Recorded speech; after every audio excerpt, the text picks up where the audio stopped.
Counting से ठीक पहले कोलकाता में कई जगहों पर भारी बवाल देखने को मिला। यही कारण रहा कि ममता बनर्जी भी काउंटिंग रूम में जाती हुई देखी गई हैं। तो आपको बता दें कि 4 घंटे तक ममता बनर्जी काउंटिंग रूम में रही हैं। आपको बता दें भवानीपुर में ये पहुंची थी और उसके बाद में वो वहां से चली गई। ऐसे में जानकारी ये मिल रही है कि ममता ने स्ट्रांग रूम में आने के बाद में बीजेपी नेताओं की नारेबाजी भी बाहर देखी गई, क्योंकि भवानीपुर में स्ट्रांग रूम में ममता बनर्जी 4 घंटे तक मौजूद रही। तो आपको बता दें रात 12 बजे के बाद में स्ट्रांग रूम में गई थी ममता बनर्जी। स्ट्रांग रूम में हेरा फेरी की जांच के लिए गई थी, ये बात उनकी तरफ से कही गई। क्या कुछ डिटेल्स आपको एक रिपोर्ट में दिखाते हैं।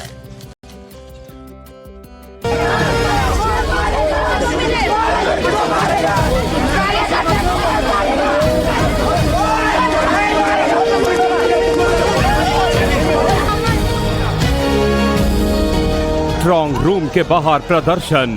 पश्चिम बंगाल में चुनावी नतीजों से पहले जबरदस्त बवाल हो रहा है। एग्जिट पोल के आंकड़े देखकर टीएमसी और ममता बनर्जी बेचैन हैं।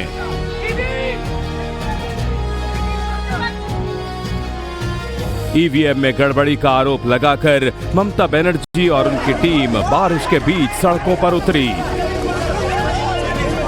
ममता बनर्जी खुद आधी रात को शेखावत मेमोरियल स्कूल में बने स्ट्रांग रूम पहुंच गईं और करीब 5 घंटे अंदर रहीं।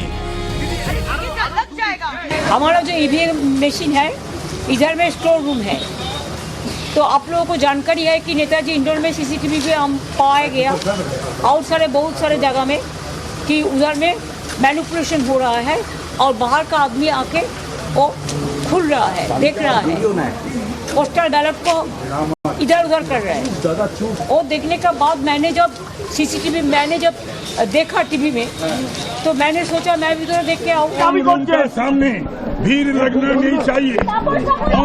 only the candidates election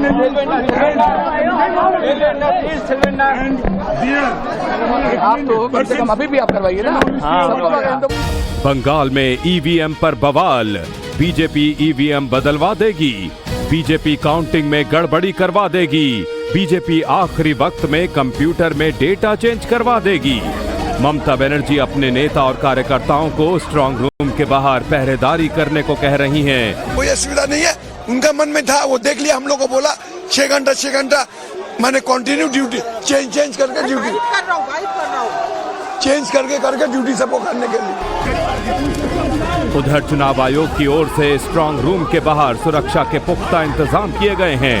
बावजूद इसके ममता बनर्जी के स्ट्रांग रूम में जाने के बाद टीएमसी और बीजेपी के कार्यकर्ताओं ने जबरदस्त नारेबाजी की। कांग्रेस सुप्रीमो ममता बनर्जी भवानीपुर के डीसीआरसी सेंटर, जहां पर ईवीएम के स्ट्रांग रूम में वहां से निकलने के बाद जो है पार्टी के समर्थक जो है आमने सामने है। एक तरफ जो है जय बांग्ला का नारा लगाते हुए तृणमूल कांग्रेस के जो है कार्यकर्ता इकट्ठा हुए हैं, वहीं दूसरी ओर जो है वहां पर बीजेपी के कार्यकर्ता जो है नारेबाजी कर रहे थे। लेकिन ममता बनर्जी के यहाँ पर जाने के बाद बिल्कुल 100 मीटर के भीतर ही जो है यहाँ पर ये माहौल बना, जहाँ पर ईवीएम को जो है स्टोर किया गया है स्ट्रांग रूम में, और यहीं पर जो है काउंटिंग होनी है 4 मई को। तो एकदम जो सेंटर है उससे 100 मीटर के भीतर में जो है यहाँ पर नारेबाजी हो रही है। एक तरफ तृणमूल कांग्रेस के कार्यकर्ता है, दूसरी ओर जो है बीजेपी कार्यकर्ता है। स्ट्रांग रूम में हेरा फेरी के आरोपों पर इलेक्शन कमीशन की तरफ से जवाब दिया गया है। उनकी तरफ से कहा गया कि नियमों के आधार पर ही जो पोस्टल बैलेट है उनको छांटा जा रहा था। दरअसल जानकारी के मुताबिक पश्चिम बंगाल की मुख्यमंत्री ममता बनर्जी ने स्ट्रांग रूम को लेकर एक सीसीटीवी वीडियो जारी किया था और सीसीटीवी वीडियो जारी करने के साथ में उन्होंने हेरा फेरी के आरोप लगा दिए थे और ऐसे में उस स्ट्रांग रूम पहुंच भी गई थी और उसी के बाद में अब इलेक्शन कमीशन की तरफ से जवाब भी दिया गया है, जिसमें ये बात कही गई है कि नियमों के आधार पर ही सब कुछ किया जा रहा है। आपको सुनवाते हैं कि क्या कुछ कहा गया है।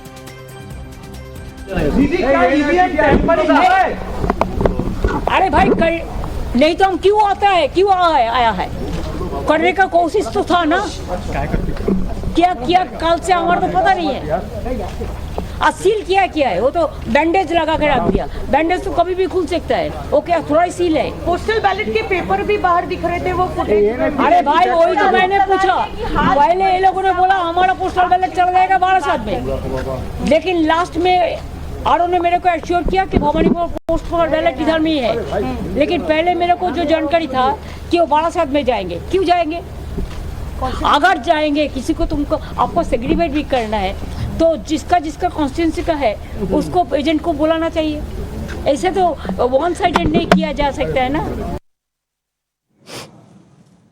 है ये सिविल स्ट्रांग रूम है, तो कोई अंदर में नहीं है या है, ये तो बाहर में जो इलेक्शन कमीशन का जो लाइव स्ट्रीमिंग हो रहा है सीसी कैम में, तो आप देखिए वहां पर कुछ लोग काम कर रहा है अंदर में, और हम लोगों का कोई रिप्रेजेंटेटिव नहीं है, वो काम कर रहा है। पूछने के बाद वो बोल रहा है पोस्टल बैलॉट सेग्रीगेट कर रहा है। अच्छा ठीक है, लेकिन वो इधर से आया, सोर्स क्या है वो तो नहीं क्लियर किया, और हम कैंडिडेट है। हमारे स्टाफ गए, वो खोल लेते आपका कहते हैं पोस्टल बैलेट का रूम, क्योंकि पोस्टल बैलेट का रूम क्या नियम है कि 4 बजे खोलेंगे।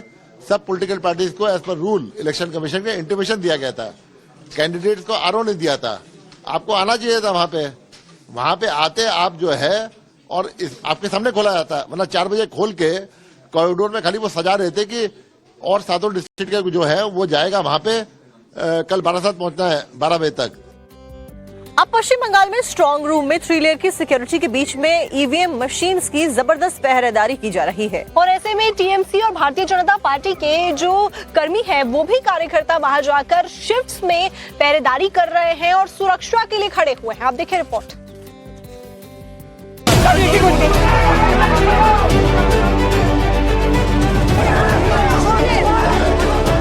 पश्चिम बंगाल में टीएमसी और चुनाव आयोग की जंग थमने के बजाय बढ़ती ही जा रही है। पहले चुनाव में पक्षपात कराने का आरोप, और अब मतगणना के दिन केंद्रीय और पीएसयू कर्मचारियों को पर्यवेक्षक नियुक्ति पर सवाल। इसको लेकर टीएमसी ने कलकत्ता हाई कोर्ट में याचिका दाखिल की थी, लेकिन अदालत ने उसे खारिज कर दिया। चुनाव आयोग ने अपनी दलील में कहा है कि कोई राजनीतिक दल ये तय नहीं कर सकता कि पर्यवेक्षक कौन होगा, ये ईसी के विवेक पर तय होता है। कोई पॉलिटिकल पार्टी डिसाइड नहीं कर सकती किसको लेना है नहीं लेना है, ये आरओ का डिस्कशन है as per section 159 of the RP act 1951। ECI के भी सर्कुलर हैं बहुत सारे, एंड आरपी एक्ट में एकदम 5-6 कैटेगरी ऑफ लोग दिए हुए हैं, जिसको आरओ जिसको मन चाहे ले सकता है काउंटिंग में, पूरे इलेक्शन प्रोसेस में। ये आरओ का सोल डिस्कशन है, ये एक्ट ऑफ पार्लियामेंट है, ये सुप्रीम है, एंड कोर्ट ने ये पिटीशन डिसमिस कर दी है। चुनाव आयोग इस बात को क्लियर कर चुका है कि वोटिंग जिस तरह शांतिपूर्ण तरीके से हुई है, मतगणना भी शांतिपूर्ण और कंप्लीट पारदर्शी तरीके से होगी। इसके लिए चुनाव आयोग ने पूरी कमर कस ली है।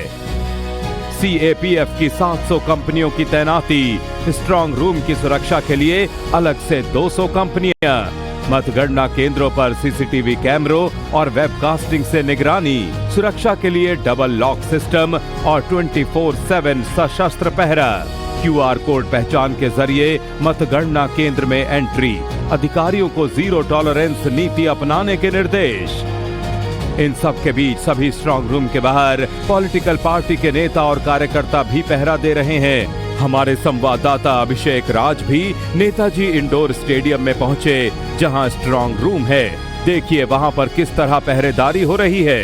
आप देख रहे हैं नेताजी जो इंडोर स्टेडियम है, इसके अंदर जो स्ट्रांग रूम बनाया है, इसके बाहर की ये तस्वीर है, और यहाँ पर सुरक्षा का कड़ा पहरा भी आपको नजर आएगा। दूसरी तरफ अगर आप देखेंगे तो यहाँ पर भी जो पूरा रास्ता है ये पूरा आपको खाली नजर आएगा, क्योंकि लगभग 12:35 का वक्त हो रहा है इस वक्त, और ये पूरा रास्ता आपको आधी रात का खाली नजर आएगा। लेकिन यहाँ पर जो टीएमसी के कार्यकर्ता हैं वो यहाँ पर मौजूद हैं और बता रहे हैं कि यहाँ पर अगर कोई थकेगा तो दूसरा आएगा, लेकिन पूरी रात 4 मई तक जो इसकी मॉनिटरिंग है वो की जाएगी, और किसी भी तरीके से कोई भी बारीकी जो है इसमें नहीं बरती जाएगी। 4 मई को नतीजे आएंगे, लेकिन उसके पहले लगातार जो तमाम स्ट्रांग रूम बनाए गए हैं उसके बाहर यही तस्वीर देखने को मिल रही है, चाहे रात के 12 बजे हो, 12:30 बजे हो, 1 बजे हो, लेकिन तस्वीर बिल्कुल यही है। इस वक्त अगर मैं आपको बताऊं तो इस वक्त रात के 12:37 का जो वक्त है 1 तारीख का, वो हो रहा है। आधी रात से वक्त में आप समझिए कि जो लोग हैं वो यहाँ पर स्ट्रांग रूम की जो हिफाजत है वो करते हुए नजर आ रहे हैं।